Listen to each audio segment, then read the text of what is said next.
तो कहा कि पूरा भरोसा कैसे होगा वो और बता। तो ताल दिख रहा है, ताड़ के 7 ताल बने, ताड़ के वृक्ष दिखाए, 7 वृक्ष बताए गए हैं। और वो एक वहां एक वहां एक वहां एक वहां ऐसे बेतरतीब एक कतार में नहीं थी। तो कहा कि हुजूर जैसे हम लोगों के यहाँ भी बानर जब मस्ती में आता है ना तो बिजली के पोल पर चढ़ जाता है, झकझोरता है, किसी वृक्ष की डाली पर पहुंच जाता है तो यूं यूं करता है। तो बाली आकर के अपनी ताकत आजमाता था इन ताड़ के वृक्षों के ऊपर। कैसे? बोले आकर के एक वृक्ष को पकड़ लेता था, झकझोरता था, तो प्रभु उसके द्वारा एक वृक्ष को झकझोरने से 7 वृक्ष हिलते थे, कांपते थे। अब इस पर थोड़ा अपना कुछ पौरुष आप दिखा दीजिए। रघुनंदन ने कहा कि अच्छा इसके बाद तो विश्वास हो जाएगा ना? बोले हाँ हो जाएगा।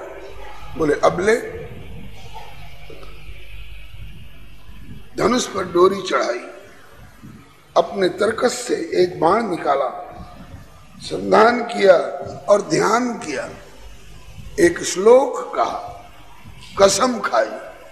बहुत प्यारा श्लोक है, शायद श्री हनुमान नाटक का श्लोक, बहुत प्यारा श्लोक है।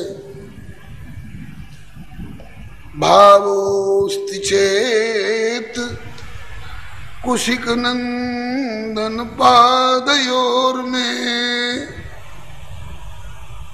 यद्यस्म्यहं द्विज तिरस्कृत रोषहीन नान्यंगनासु च मनः शर सप्ततालान् भित्वा तदा प्रविश भूतलमप्यगाधम्। ऐ मेरे बाण सुन ले, मेरे आदेश को सुन ले, मेरी शर्तों को सुन ले। यदि कुशिक नंदन कौशिक विश्वामित्र जी बक्सर वाले गुरुदेव,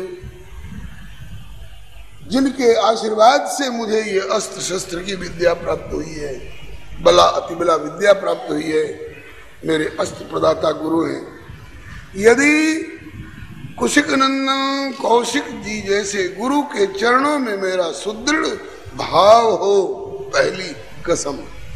दूसरी कसम, यद्यस्म्यहं द्विज तिरस्कृत रोषहीन, किसी ब्राह्मण ने मुझे ललकारा हो, फटकारा हो, और फिर भी मैं उनके प्रति रोष नहीं करके उनका पद बंधन ही करता रहा हूं। परशुराम जी के प्रति वो तो कह रहे हैं के तू रोल हमरा गुरु जी के धनुआ, के तू रोल हमरा गुरु जी के धनुआ। किसने धनुष तोड़ा है? जनक जी बोल नहीं रहे। रघुनंदन ने कहा, नाथ शंभु धनु भंजनिहारा, हुई है को एक दास तुम्हारा। परशुराम जी ने कहा कि बात बनाने से नहीं होगा, धनुर्धर बने फिरते हो। किसी को धनुर्धर देख करके मेरी भुजाएं फड़क उठती हैं।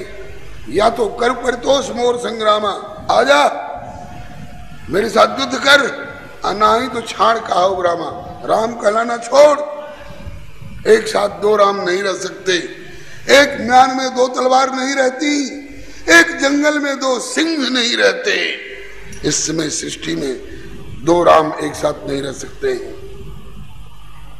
कर परितोष मोर संग्रामा, नाहित छाण कहाऊ रामा। रघुनंदन ने कहा कि आपसे लड़ने में दोनों तरह से नुकसान ही है। आपको मार डालूं तो ब्रह्म हत्या का पाप लगे, न मारूं तो कायरता का दोष। इस तो मैं कायर और कमजोर साबित होना पसंद करूंगा, लेकिन अपने बाण से आपकी हत्या करना मैं पसंद नहीं करूंगा।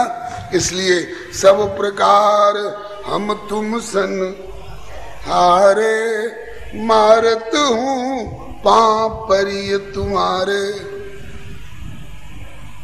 श्री हरे नमः। इसकी शपथ ले रहे हैं।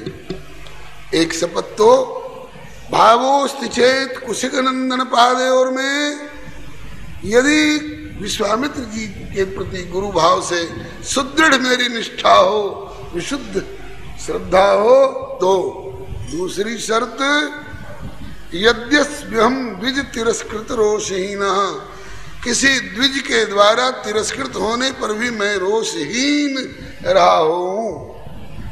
और तीसरी शर्त नान्यंगना शुच मनः, मेरी सीता के अतिरिक्त मेरा मन और मेरी आंखें कहीं आकृष्ट नहीं हुई हो। तो यदि मैं एक नारी व्रतधारी रह करके निभाया हूं तो हे शर, हे बाण, मेरे धनुष से चल करके चाहे कितने बेतरतीब टेढ़े मेढ़े हों खड़े, लेकिन तुम सातों तालों को एक साथ भेदन करके धराशायी कर, फिर पाताल में जा और फिर लौट करके मेरे तर्कस में आ जा।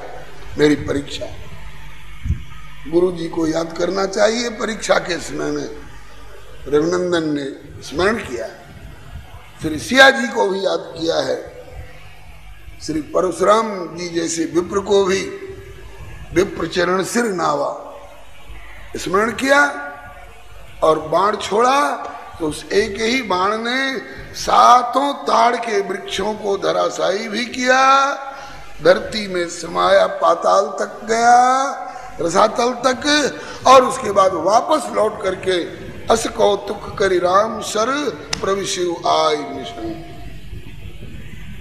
तब सुग्रीव ने कहा कि हाँ, अब प्रभु हो गया विश्वास।